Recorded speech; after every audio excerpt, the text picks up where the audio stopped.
O tema que eu escolhi hoje para conversar com vocês é falando sobre a criatividade, que é hoje uma coisa, eu diria, muito cobiçada, muito importante. A gente está vivendo num mundo, o mundo VUCA, né? Com muitas mudanças, com muitas novidades, com uma aceleração muito grande, novamente, das mudanças, a cultura da mudança, a mudança acontecendo, a evolução, novas tecnologias, toda esta instabilidade, informações, crises. Então, exige das pessoas nas diversas áreas ou em todas as áreas de trabalho a criatividade. Você percebe, se você olha no Fórum Econômico Mundial, onde eles colocam as 10 competências mais importantes, se coloca lá a resolução de problemas. Para você resolver um problema, você precisa de criatividade. Não basta só o seu raciocínio lógico, a sua razão profunda, você precisa trabalhar com a sua intuição e com outras partes, com outras áreas do seu cérebro, outras competências, outras inteligências, para que você tenha criatividade. Uma característica, como eu disse, muito poderosa, muito forte, muito desejada, tanto pelas pessoas quanto as empresas terem pessoas que são capazes de serem criativas. Se a gente pensar na evolução do homem, desde que a gente estava em caverna até hoje, como a gente está hoje, essa evolução aconteceu por causa da criatividade, por causa da curiosidade, por causa de características do homem de querer entender, conhecer, buscar. Foi isso que tirou a gente de cavernas para onde a gente está hoje. E esse processo é um processo constante, acelerado. Se a gente pegar os últimos 100 anos, a gente estava andando de carroça a cavalo e agora nós estamos aí discutindo drones, veículos autônomos e quem sabe o que nós vamos estar discutindo daqui 10 anos. Porque se a gente percebeu uma diferença grande de sociedade, de tecnologia, de uso de tecnologia nos últimos 100, mas a gente percebeu mais forte ainda nos últimos 10. E como serão os próximos 10? Isso é fruto de criatividade humana. Se a gente pega para analisar, por exemplo, qualquer tipo de bicho, qualquer animal, um cachorro, um cavalo, um lagarto, ele vai ter um impulso, uma informação no cérebro dele, por exemplo, para ele se alimentar, ele vê comida, ele vai e come. Agora, o ser humano, se ele tem um impulso, uma informação, por exemplo, para comer, se ele vê uma comida, ele pode comer ou pode não comer. Essa informação da comida vai chegar no cérebro dele, vai passar por todo um mecanismo mais sofisticado e justamente essa capacidade da gente analisar isso, trabalhar essa informação para depois gerar uma ação que vai nos permitir imaginar situações novas. Isto é uma característica do nosso córtex pré-frontal que o animal não tem. O animal mais primitivo, como eu comentei, o ser humano tem. Todos nós, seres humanos, temos essas características dentro do nosso cérebro, dentro da nossa pessoa. Nascemos com ela. A gente pode utilizar desde jovem e ter ela muito ativa, ou pode deixar ela adormecida e ter que recuperar essa capacidade, mas ela está lá. Muitas vezes a gente fala de criatividade e pensa assim, minha ideia tem que ser completamente nova. Eu vou criar do zero a minha ideia. Isso é um desafio bastante arrojado, porque tudo que você pensa, faz, age é fruto da sua história e de inputs que você já teve, de informações que você já recebeu. Coisas que você consegue lembrar e coisas que você nem consegue lembrar, que estão lá no seu subconsciente, que você vai acessá-las dependendo dos gatilhos, das situações, para você criar a sua ideia. Então, pensar que a sua ideia é totalmente original é eu diria que é um pensamento, não vou dizer errado, mas é um pensamento muito arrojado. Então não se culpe. Eu vou copiar uma coisa de alguém, eu já vi aquilo, não posso usar porque eu já vi alguém usando. Não. Junte tudo isso, várias fontes que você tem de consulta e vá passando pelos seus filtros, pela sua mente, pela sua originalidade, crie uma coisa que, entre aspas, é nova, mas ela é uma modelagem, ela é uma adaptação de outras ideias. Existem várias formas, várias técnicas que você pode utilizar para melhorar a sua criatividade, melhorar essa sua formação de ideias, mas uma bem simples que eu recomendo para você é trabalhar com outras pessoas.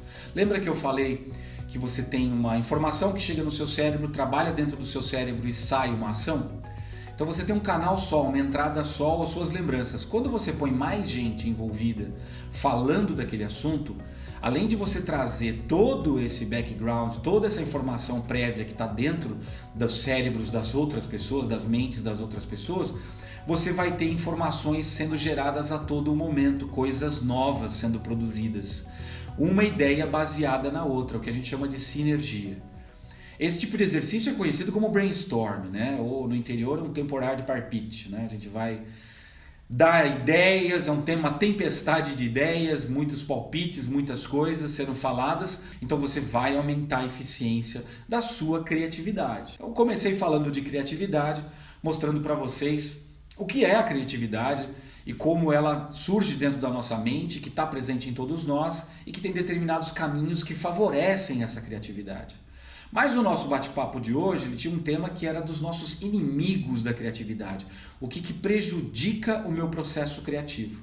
Eu separei para vocês 10 inimigos, que são inimigos ferrenhos do desenvolvimento criativo de uma ideia. A primeira coisa e a chefe de todas na minha cabeça são as emoções negativas. Por quê? É cientificamente comprovado que quando eu estou trabalhando as minhas emoções negativas, eu estou usando uma área do meu cérebro que fica mais à esquerda, uma área mais primitiva, a área límbica, onde estão as nossas emoções de sobrevivência, as nossas reações de sobrevivência.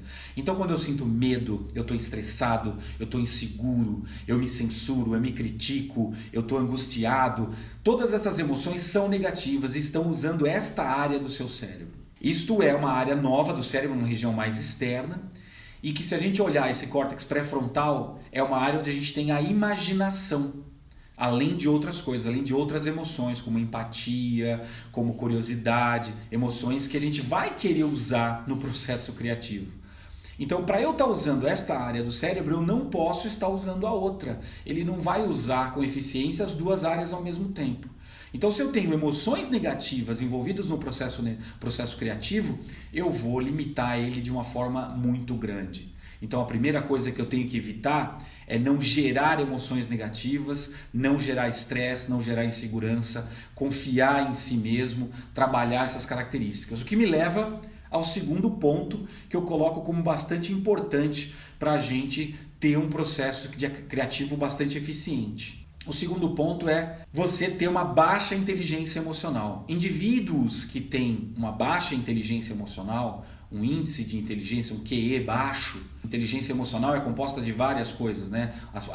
Os fatores que são intrapessoais, que estão ligados com você mesmo, e outras coisas que são ligadas com as suas interações com as outras pessoas, consciência social, motivação social, empatia, que são importantes quando você está discutindo com os outros. Se eu não sou empático, eu não consigo criar um ambiente agradável, propício para gerar ideias. Então eu estou usando parte da minha inteligência emocional na questão de interpessoal. E a outra parte que eu estou usando é a intrapessoal, comigo mesmo. Se eu não consigo controlar as minhas emoções, estar certo ou errado, minha ideia ser usada ou não usada dentro de um exercício desse, também afeta o resultado. Então vai ser impactado pelo meu autocontrole.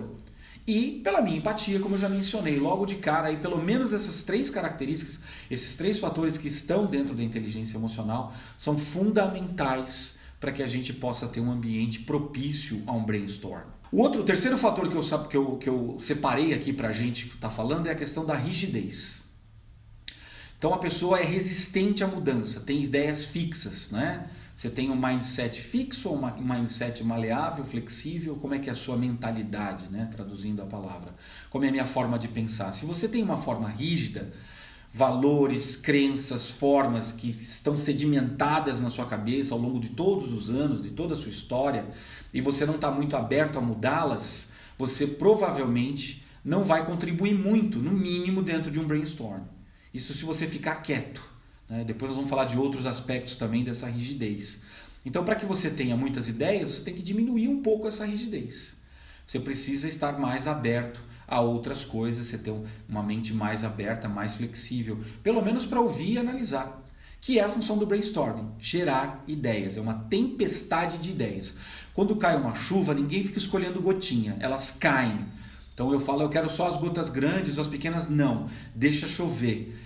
O brainstorm é para você deixar as ideias livres. Então ser rígido atrapalha. Como também querer controlar o processo, limitar. Ideias assim eu não quero, falar desse assunto agora não, vamos só naquele. Não, essa sua ideia é bacana, mas não é o momento. Então quando você começa a querer controlar o processo, criar muitas regras, muito controle, você vai inibir. Deixa as ideias serem mencionadas e anotadas Porque depois, a segunda parte de um brainstorm é que vai tratar disso. A primeira é só gerar ideia. Quando a gente faz um brainstorm, na primeira fase, nós não estamos buscando qualidade, nós estamos buscando quantidade. É um temporal, é uma tempestade. Eu quero muita coisa. Não é uma chuvinha, não é uma garoa. O quinto ponto que eu separei para vocês é o excesso de objetividade. Normalmente, quando você está dentro de uma empresa, dentro de um negócio, não é difícil você encontrar pessoas com mentes racionais, mentes lógicas. Que eu até diria para vocês que era a minha mente o que mais preponderava quando eu comecei minha carreira. Fiz faculdade de exatas, trabalhei sempre nessa parte de gestão de projeto, tarefa, venda, número. Então minha mente racional, tomar decisões baseadas na razão, era uma coisa que eu valorizava muito e usava muito lá atrás. Com o tempo eu fui aprendendo que isso tem que ser equilibrado. A gente não pode estar trabalhando somente com a nossa razão, com excesso de objetividade. Num brainstorm, ele também prejudica, porque as pessoas falam, vamos fazer logo, rápido, preciso de 5 ideias em meia hora para isso aqui. Então você começa a pôr, de novo, regra, controle, objetividade, quebra o processo de criatividade, né? Vai naquela linha do a pressa é inimiga da perfeição. Então, se você quer uma coisa, não vamos falar de perfeição em si, mas se você quer uma coisa boa, você precisa dar tempo dela ser gerada, digerida, pensada. Às vezes o brainstorm, naquele dia, não produz o que você quer. Você pode parar e retornar nele num outro dia. Você vai ter tempo de tomar contato com outras coisas, você vai ter tempo de ter novas informações entrando no seu cérebro, novas discussões. Não limite, não crie uma objetividade excessiva dentro do processo. Outro ponto que eu separei que também prejudica muito um brainstorm é a passividade. A pessoa que não está afim de fazer ele, ela está pensando em outra coisa, ela está olhando o celular, ela está nas redes sociais, ela sempre tem aquele pensamento negativo que todo mundo dá uma ideia, nossa, quanta bobagem. Então a pessoa está travada nessa passividade, nessa vontade de criticar, nessa vontade de simplesmente ficar de fora do processo. Então isso não ajuda em nada e muitas vezes atrapalha bastante, porque a sua fisionomia, a sua postura, a sua presença efetiva com qualidade dentro do brainstorm vai ajudar você a criar ideias e as outras pessoas a se sentirem bem fazendo isso. Então é preciso que você tenha vontade, que você tenha dedicação num processo de brainstorm. Se o dia não está bom, naquele momento não é legal, talvez um adiamento, fazer uma segunda rodada depois, quando as pessoas têm dias bons, dias ruins, isso também é normal, não adianta condenar, criticar. Mas prestar atenção na sua postura dentro de um brainstorm e na postura das outras pessoas, né? Como elas estão te vendo e como você pode agregar pensando nisso. Outra coisa que faz mal o processo criativo, que está um pouco parecido até com outros tópicos que eu já coloquei, é a falta de perseverança, né? Nem tudo é fácil. As ideias não vão surgir. Vamos sentar aqui nessa mesa e vamos ter uma ideia sensacional, conversa meia hora, apareceu. Não, vai envolver pesquisa, planejamento, leitura, consulta, vontade, tempo, mais de uma reunião. Então, o processo criativo em si, ele vai exigir de você um pouco de perseverança. Talvez algumas ideias brotem assim, nossa, tive uma epifania. Legal, mas nem sempre é assim. Principalmente quando você trabalha continuamente resolvendo problemas, tendo que ter ideias, inovações, você precisa trabalhar baseado em informações, em cima de um planejamento, dentro de uma linha mestra de raciocínio, para que você consiga ter mais facilidades de gerar essas ideias. Mas isso também me leva ao 8º ponto aqui que eu separei para vocês, que é o excesso de método. Ter um método, um planejamento, uma forma de fazer o brainstorm é bacana, mas não deixa isso travar as pessoas, né? Você começa a padrão, a forma, a formulário, vamos colocar numa planilha do Excel agora nesse momento, espera um pouco que eu ainda estou digitando. Tudo isso atrapalha o processo. Um bom pedaço de papel na mesa, um bom caderno, ajudam muito. Uma lousa onde todos enxergam, canetas, tesoura, papel. Vamos trabalhar com a nossa infância, quando a gente era muito criativo. Nossa infância a gente é extremamente criativo, essa qualidade, essa competência, ela é muito presente nas crianças. Por isso que eu digo para vocês que a gente nasce com ela, a gente simplesmente deixa ela escondidinha ali, não usa muito tempo e acha que, eu não sou criativo. Você só precisa encontrar a sua criatividade. Então, O processo lúdico, em pé, canetas, dou uma volta, tomo um café, vejo a natureza, escuto uma música, volto, tudo isso ajuda a gente a acessar essas características, né? Então trabalhar como uma coisa mais livre, não uma coisa engessada, quadradinha, que isso também não vai ajudar a você trabalhar essa criatividade em você e nas outras pessoas. Um outro ponto, o nosso nono ponto, né, o penúltimo ponto que eu separei aqui para vocês, é a questão de falta de humanidade. De novo, pensamento excessivamente lógico. Não permitir que as emoções positivas apareçam. Porque quando eu sou muito lógico, eu sou muito crítico, eu sou muito racional, eu fico um pouco desumano. Eu foco na tarefa e não nas pessoas. É no resultado, é no número, é na empresa. Se precisar trabalhar 7 dias por semana, vamos fazer. Não tem horário, estamos vivendo numa crise, todo mundo tem que vestir a camisa. Tudo isso é verdade. Agora, se você esquece completamente que do outro lado tem pessoas, não tem humanidade no processo, vai prejudicar a sua produção, a sua criatividade, o seu brainstorm, a cultura de mudança. Tudo isso é prejudicado quando você está muito forçado de um lado. E quando você tem essa parte humana, esse envolvimento, esse engajamento, essa empatia, naturalmente as pessoas querem dar mais, querem se envolver mais. Ela está ali envolvida mesmo no processo. Você nem precisa ficar lembrando disso. A pessoa fica até mais tarde, leva trabalho para casa, manda para você, você não precisa nem pedir. Você só não pode acostumar e achar que o normal é que as pessoas trabalhem assim o tempo todo, para sempre. Isso não existe.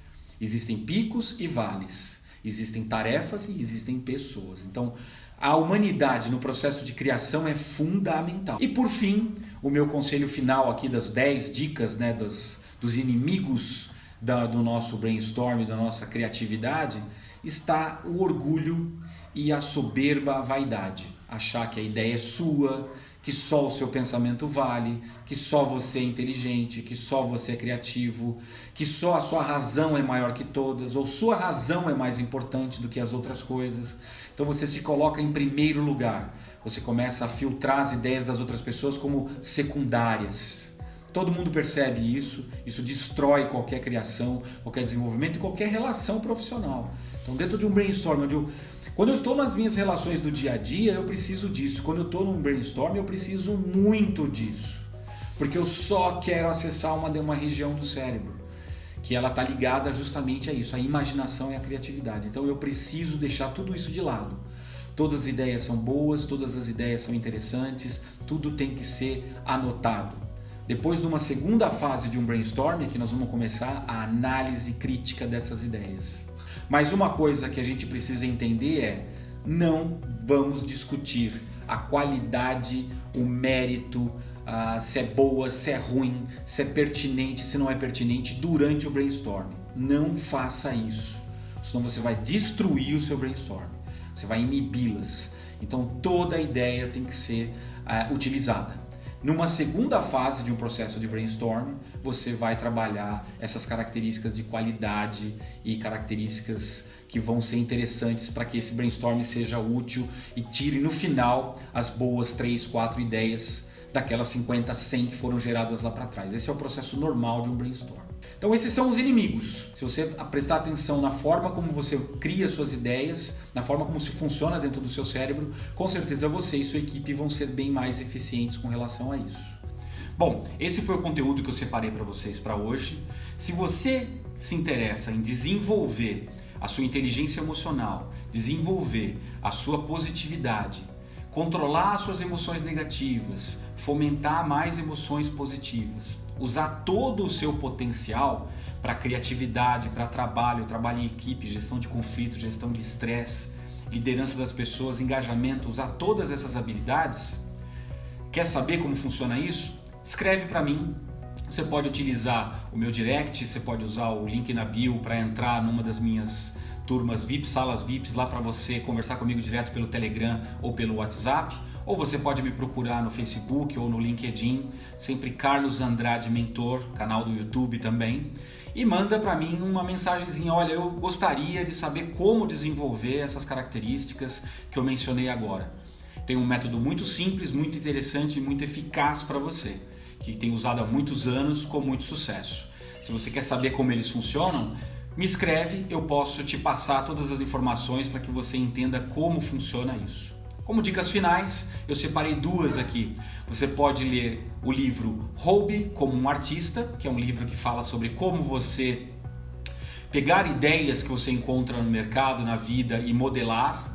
Ele brinca com essa questão do roubo, mas não é um roubo de verdade. Você está usando várias fontes e trabalhando para modelá-las, então isso é interessante.